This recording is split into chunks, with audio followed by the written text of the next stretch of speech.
Ludo में जिस तरीके से सांप और सीढ़ी की खेल खेली जाती थी कि 99 पर भी सांप काट लिया तो अब 0 पर आ गए। अभी देखिए जब एग्जाम के टाइम में समझिए कितना ओल झोल चीज हुआ। जब जब जब ये जजमेंट एक जो छात्र बीएड धारी जो थे जिनका एग्जाम में रिजल्ट ही नहीं देना था तो उनको बेवजह परेशान हरास करने के लिए भेजा गया विभिन्न सेंटर्स पर। आप नमस्कार दोस्तों, बिहार के शिक्षा व्यवस्था की अगर बात कर लूँ तो शिक्षा व्यवस्था में सबसे अहम योगदान शिक्षक का होता है और शिक्षक बहाली को लेके हमेशा से प्रश्न चिन्ह बना रहा है। अभी की बात कर लो तो बीपीएससी जो एग्ज़ाम कंसल्ट की, इसमें बहुत सारे जो कैंडिडेट थे पास किए बावजूद उनको नौकरी नहीं मिल रहा है। लगातार इस मामले में सुप्रीम कोर्ट से लेके माननीय न्यायालय इसमें संज्ञान लेती है, फैसला भी आया, लेकिन इसके बावजूद भी उनको न्याय नहीं मिल पा रहा है। कहीं ना कहीं ये बहुत संशय का विषय है और इसमें लगातार पटना हाईकोर्ट के अधिवक्ता शिवनंदन भारती उनकी एक उम्मीद की किरण बन के नजर आ रहे हैं और लगातार इस मामले को देख रहे हैं। हम इनसे जानेंगे आखिर पेच कहाँ फंसा हुआ है और कहाँ पे संशय की स्थिति बन रही है। सर, बहुत स्वागत है सर। जी, बहुत बहुत शुक्रिया आपका भी। अभी देखिए जो मूल रूप से अभी छात्रों के बीच में जो चर्चाएं का विषय है और जो छात्र सफल हो गए तो उनकी बात नहीं, असफल छात्र अभी बहुत ही निराशा के भाव में स्थिति से गुजर रहे हैं। बहुत सारे विकलांग बच्चे, शेड्यूल कास्ट के बच्चे, ईडब्ल्यूएस के बच्चे बहुत रोते हुए फ़ोन करते हैं तो हृदय विदारक वो सीन होता है। अभी जो मूल रूप से ये कहाँ से कहानी शुरुआत हुई और कहाँ पर अंत हुई और आगे अभी समाधान क्या है और उसमें उम्मीद क्या है, वो एक एक चीज़ आपको बता रहे। शुरुआती दौर में पृष्ठभूमि में आप जाएंगे तो देखिए सरकार ने जो वैकेंसी दी थी तो 79,000 लोगों का वैकेंसी उन्होंने बताया था। अभी रिजल्ट देखिए 79,000 का इन्होंने वैकेंसी दिया और जो चेयरमैन साहब के बयान के मुताबिक यदि चलेंगे तो उन्होंने कहा कि 72,419 लोगों का हम रिजल्ट दे रहे हैं। हालांकि जब रिजल्ट का हम लोगों ने गणना किया, अब जो त्रुटिपूर्ण था 1800 रिजल्ट, उसमें भी 72,000 में भी कम है। अब उसके बाद जब इसमें ऐसा कहा जा रहा है, अब डाटा बेस्ड नहीं है, कि ये जो अभी जो 72,000 का रिजल्ट दिया गया है जो बीपीएससी के द्वारा, उसमें लगभग 42,000 नियोजित शिक्षक आए हैं। तो अब एक तो चीज़ ये हो गया। अब दूसरी और अहम बात इसमें जो मूल रूप से देखा जाएगा कि बीएड वाले को जो इसमें जब ऑनरेबल सुप्रीम कोर्ट का जजमेंट आया तो स्पष्ट उन्होंने कहा कि 5वीं कक्षा तक के छात्रों के लिए पढ़ाने के लिए डीएलएड ही सूटेबल है। उसके पीछे भी बहुत सारी कारण है जिसको कई इंटरव्यू हमने जिक्र किया, लेकिन मूल बहुत लोगों को ये चीज़ हजम नहीं हुआ कि आखिर सुप्रीम कोर्ट ने इतना ऐसे कैसे कि ग्रेजुएशन के बाद होता है बीएड, 12वीं के बाद होता है डीएड, तो 12वीं वाले ज़्यादा कॉम्पिटेंट हो गया एज़ कम्पेयर टू ग्रेजुएशन। ये लोगों को हजम नहीं हुई।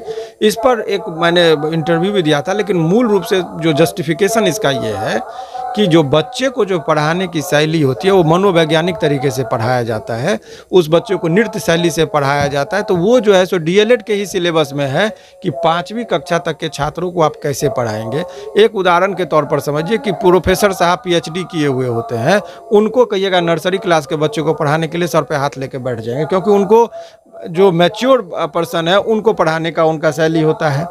तो अब सवाल वही हुआ कि डीएलएड वाले को का जो सिलेबस है उसी में बच्चों को पढ़ाने की शैली थी। इसको सुप्रीम कोर्ट ने माना और उन्होंने 11/8 का जो डिसीजन था उन्होंने सिंपल सा कहा कि जो अप टू 5वीं कक्षा तक के पूरे हिंदुस्तान के संदर्भ में उन्होंने ये बातें कहा कि डीएलएड जो कोर्स है वो उसमें चूँकि बच्चों को पढ़ाने की शैली होती है तो 5वीं कक्षा तक के छात्रों के लिए उन्हीं को सूटेबल माना गया। उसके बाद जो है जब आप उसमें देखेंगे ये सब सारा चीज़ हो जाने के बाद अब डीएलएड का तो यहाँ पर तो कर दिया। अभी देखिए जब एग्ज़ाम के टाइम में समझिए कितना ओल झोल चीज़ हुआ। जब ये जजमेंट आया, हम लोगों ने कई बार इंटरव्यू के माध्यम से या बहुत सारे छात्रों को भी बताया कि ये एग्ज़ाम का ऑनरेबल सुप्रीम कोर्ट के बियॉन्ड कुछ जा ही नहीं सकता है, क्योंकि बिहार को भी पार्टी बनाया गया था, उसमें बिहार को अपॉर्चुनिटी भी दी गई थी, भले ही लोगों ने स्वीकार नहीं किया। और उसमें जो है सो उन लोगों को एग्ज़ाम के तौर पर जो है सो इन लोगों को बोला गया कि डीएलएड वाले को एग्ज़ाम में आप लीजिए, बीएड वाले को मत लीजिए, क्यों उसको हरास किया गया। लेकिन ज़बरदस्ती यहाँ पर बोला है कि नहीं एग्ज़ाम तो हम ले ही सकते हैं, रिजल्ट नहीं देंगे। इसका क्या मतलब? एक जो छात्र बीएड धारी जो थे जिनका एग्ज़ाम में रिजल्ट ही नहीं देना था तो उनको बेवजह परेशान हरास करने के लिए भेजा गया विभिन्न सेंटर्स पर। आप मान लीजिए पटना से कोई आदमी को मधुबनी भेजा गया, सहरसा सुपौल, या सहरसा सुपौल के आदमी को पटना या गया, तो कितने डिस्टेंस से उनको गुजरना पड़ा। 3,000 2,000 का एक्स्ट्रा बर्डन हुआ और परिणाम क्या हुआ? उनका रिजल्ट 5वीं कक्षा तक में रिजल्ट नहीं दिया गया। उसके बाद एक मिनिमम क्वालिफिकेशन, अब तो जो जिनका रिजल्ट हुआ है उसमें उन्होंने कहा, आयोग का कहना था जो एज पर द वैकेंसी कि कोई भी शेड्यूल कास्ट हो, महिला हो, इन लोगों का, और चाहे वो विकलांग हो, उनके लिए इन्होंने फिक्स किया था मिनिमम क्वालिफिकेशन मार्क की यदि उनको 32% आएगा, यानी कि 120 का हुआ था, तो इसका जब जोड़ेंगे आप तो 38.40 करके है, इतना मार्क्स मिनिमम क्वालिफिकेशन था इन लोगों के लिए, यानी कि हम लोगों ने राउंड फिगर में कहा कि 39 मार्क है जिसका, वो एलिजिबल हो गया। इसके अलावा यदि आप उसमें जाएं, 39 नंबर जिसको आ जाएगा शेड्यूल कास्ट में, या कोई महिला हो, किसी भी वर्ग का महिला हो या विकलांग हो, तो उनको कहा गया कि एलिजिबल है। अब रिजल्ट जब अभी जारी किया गया तो उसमें जो आप देखेंगे तो 7584 रिजल्ट दिया गया। अब उसमें यानी कि 3100 समथिंग रिजल्ट जो है सो पेंडिंग रख लिया गया कि सुयोग्य कैंडिडेट नहीं मिले, जबकि मेरे पास नंबर ऑफ ऐसे स्टूडेंट का है लिस्ट, जिसमें आप देखेंगे कि शेड्यूल कास्ट में 44, 45, 46, 47 इतना नंबर, यानी कि 57 नंबर तक का स्टूडेंट को देख रहे हैं कि रिजल्ट नहीं हुआ है। तो आप रिजल्ट नहीं दिखा रहे हैं और क्वालिफाइड वो किए हुए हैं और सीट वैकेंट दिखा रहे हैं, ये क्या है, ये लोगों को समझ में नहीं आ रहा है। ऐसे छात्र क्या करें। दूसरी बात, एक्सट्रीम बैकवर्ड क्लास का, बैकवर्ड क्लास में भी वही चीज़ है, तो जनरल में भी वही है, EWS में, सारे चीज़ों में। तो आखिर तो इसमें बड़ी ही दुविधाजनक स्थिति में छात्र हैं, डिप्रेशन में है। ऐसे भी छात्रों का, कुछ छात्रों का रिजल्ट मैं मानता हूं कि मिस्टेक से होता है, लेकिन बहुत सारे छात्रों का, ऐसे छात्रों का जो बीएड किए हुए हैं, उनका भी रिजल्ट इसमें दिखा दिया गया है। वो जब सर्टिफिकेट वेरिफिकेशन में गए तो उनका जो छटनी होगा तो और वेटिंग लिस्ट, माने और भी वैकेंसी की संख्या ज़्यादा होगी। तो इसका एक क्या होगा, अभी देखिए उस छात्रों का दर्द कौन समझेगा कि एक तो पहले DLED किया, वो पास किया, उसके बाद उसने सीटेट का एग्ज़ाम पास किया, BPSC के द्वारा आयोजित एग्जाम में जो मिनिमम क्वालिफिकेशन का मार्क्स था वो ले आया, और फिर भी उसका नियोजन नहीं हो रहा है। इस उम्मीदवार, अब क्या है कि फिर से यदि ये जो फॉर्मूला है इसके मुताबिक नेक्स्ट वैकेंसी की बातें कही जा रही है। ये तो लूडो में जिस तरीके से सांप और सीढ़ी की खेल खेली जाती थी कि 99 पर भी सांप काट लिया तो अब 0 पर आ गए, तो वही बात हो गया, 99 तक बच्चा पहुँचा हुआ है, वहाँ के बाद कह रहा है कि आप बैक होइए। तो उस छात्रों की छटपटाहट का मेन वजह वही है। तो इसमें जो हम लोग जो न्यायालय में प्रेयर कर रहे हैं, हम लोगों को न्यायालय से यही कहना है, जो हम लोग मेन पोर्शन ला रहे हैं, कि जो मिनिमम क्वालिफिकेशन मार्क्स लेके आ गए हैं हर वर्ग में, जैसे शेड्यूल कास्ट में 39, अत्यंत पिछड़ा वर्ग में जो है सो 41, बैकवर्ड में भी 44 जो निर्धारित किया गया, इतने मार्क्स यदि लेके आ गए हैं और सारा जेन्यून है उनका सर्टिफिकेट से लेके, और लैंग्वेज में यदि वो पास कर गए, तो इनको नेक्स्ट वैकेंसी का नहीं दिया जाए। अब ये इनका जितना का फुल हो गया, ठीक है, जितना आपको कह रहे हैं कि 1 लाख का वैकेंसी देंगे, तो ये इनको मर्ज कर दिया जाए उसमें कि ठीक है, कर दिया जाए, क्योंकि वो तो क्वालिफिकेशन इनके पास है ही, तो इनको आप कर दीजिए। इसमें सिंपल सा बात है, ये गुमराह करने का बच्चों का क्या है मतलब। तो यही चीज़ हम लोग न्यायालय के समझ, लेकिन न्यायालय में कभी कभी क्या होता है, जो एक टेक्निकल चीज़ है, इसमें न्यायालय कहती है कि जो पेटिशनर आते हैं न्यायालय में, तो पेटिशनर के संदर्भ में ही सामान्यतः जजमेंट दी जाती है। वो जनरल तो है नहीं, चूँकि हर विद्यार्थी का अपना अलग कॉज है कि हमको इतना अंक है, इस कैटेगरी से है, ये है, वो है, तो पेटिशनर के संदर्भ में ही वो सुनते हैं। इसीलिए मजबूरी हो जाता है कि तो जितने लोग पेटिशनर बन जाते हैं, तो न्यायालय कहती है कि चूँकि पेटिशनर जितने लोग हैं, इन लोगों पर जो है सो चूँकि उसको इस प्रत्येक पेटिशनर के संदर्भ में जितने पेटिशन पढ़ेंगे, BPSC को अपना जवाब देना होगा। तो जवाब देना होगा तो वो जो भी 100, 150, 200 जितने लोगों का रहता है, उसके संदर्भ में कभी कभी कहते हैं कि ठीक है हमारे शरण में, चूँकि कोर्ट भी सिंपैथिकली भी जाता है कि चलिए मेरे शरण में आया है, तो इन लोगों को आप एडजस्ट कीजिए, चूँकि इनका सारा चीज़ जायज है, जेन्यून है।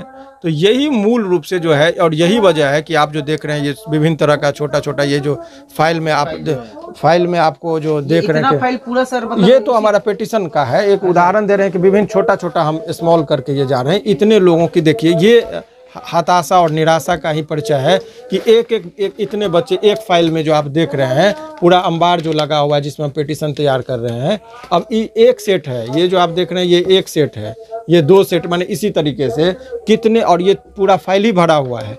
तो ऐसे परिस्थिति में इन छात्रों को आप जो कहेंगे कितना एक डिप्रेशन के दौर से गुजर रहा है। और ये भी बात तय है कि यदि आप कोई बच्चा यदि इसको पेटिशन को फाइल कर रहा है इस उम्मीद से कि हमको नौकरी हो ही जाएगी, ये भी कहना ठीक नहीं है।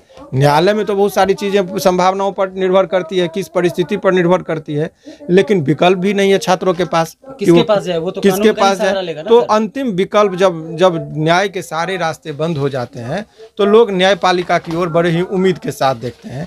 तो इसमें भी जो है सो न्यायालय के पास जो है सो लोग बड़े ही उम्मीद से इनको देख रहे हैं। अब देखिए इस परिस्थिति में न्यायालय में जो हो, तो यही मूल रूप से जो छात्रों के साथ जो समस्याएं आ रही है, यही मुख्य वजह है। प्राथमिक शिक्षक इसमें जो नियोजित शिक्षकों का हुआ है उनका एक अलग था। वो देखिए एक और चीज़ है, नामांकन केवल चेंज हो रहा है। मैं दावे के साथ कह रहा हूँ कि जितनी वैकेंसी थी, यदि उतने वैकेंसी पर फ्रेश लोगों का नियोजन होता तो एक भी डीएलएड वाले बाकी नहीं रहते। इसमें सर 42,000 नियोजित भी तो हैं सर। वही मैं कह रहा हूँ कि 79,000 जितना वैकेंसी था, इसमें केवल फ्रेश वैकेंसी वाले बच्चों का यदि नियोजन होता तो एक भी डीएलएड वाले खाली नहीं रहते, सभी को नौकरी हो जाती। और इतना हाई तौबा भी नहीं मचता। तो ये तो नामांकन चेंज हो रहा है। अब नामांकन कैसे कि पहले शुरुआती दौर में जो बहाली हुई थी उस टाइम में न्याय शिक्षा मित्र की बहाली हुई, उसी का नाम चेंज करके पंचायत शिक्षक रखा गया, उसी का नाम फिर बाद में जो है सो नियोजित शिक्षक रखा गया। अब छठे चरण और ये जो बीपीएससी के माध्यम से जो बहाली हुआ तो उसमें भी वही पुराने शिक्षक आ गए और कुछ नए शिक्षकों का। तो ये दिखाने के लिए कि भाई हम तो रोजगार इतना दे देंगे, लेकिन मूल रूप से जो समस्याएं आ रही है, बेरोजगारी का आलम वहीं का वहीं रह जा रहा है। और फिर बच्चे वैकेंसी करेंगे, फिर केस मुकदमा इत्यादि दौर से गुजरेगा और फिर उसी मोड़ पर आ जाएगा। तो ये कोर्ट कचहरी का अब सारे चीज़ों को ये दौड़ जीतते हुए यदि डीएलएड वाले यहाँ तक पहुँच गए, सुप्रीम कोर्ट तक का सफ़र किया है डीएलएड वाले छात्रों ने, अब यहाँ तक वो आ गए हैं, चाहे वो बीएड वाले भी अन्य सब्जेक्ट की बात मैं कर लूँ, तो ये जो जितने भी छात्र यहाँ तक आ गए हैं, तो प्रेयर यही है कि इसमें जो भी छात्र जो क्वालिफाई कर गए, मिनिमम क्वालिफिकेशन का जो मार्क्स फिक्स किया गया, सर्टिफिकेट वेरिफिकेशन में यदि उनका सब कुछ जेन्युइन है तो इनकी नियुक्ति होनी चाहिए। चाहे वो इस सीट में नहीं हो तो आप जो नेक्स्ट वैकेंसी आप दे रहे हैं तो इसी में उनको आप दे दीजिए कि भाई इसमें नहीं हुआ, सेकंड आपका वेटिंग है, उसमें आप एलिजिबल है, आप उसमें आपका नियोजन होगा। ये इस बात का आश्वासन यदि दे देते हैं तो भी बच्चों को जो है सो कोर्ट जाने से बच जाएंगे। कितना राहत मिलेगा सर? आपके शरण में आए हैं, माननीय न्यायालय के शरण में गए हैं, तो कितना राहत? ये आप बहुत लोगों को कह देते हैं कि मेरे ऊपर उम्मीद है, मेरे ऊपर कोई उम्मीद की बात नहीं। ये लोगों को न्यायपालिका पर उम्मीद है, उसमें हम वकील की एक भूमिका क्या होती है। सवाल यह है कि आप मुसीबत में दो तरह की बातें थी लोगों के, छात्रों के पास बहुत छात्र, चूंकि आपके माध्यम से हम चाह रहे हैं कि उनको अवगत भी करा दें।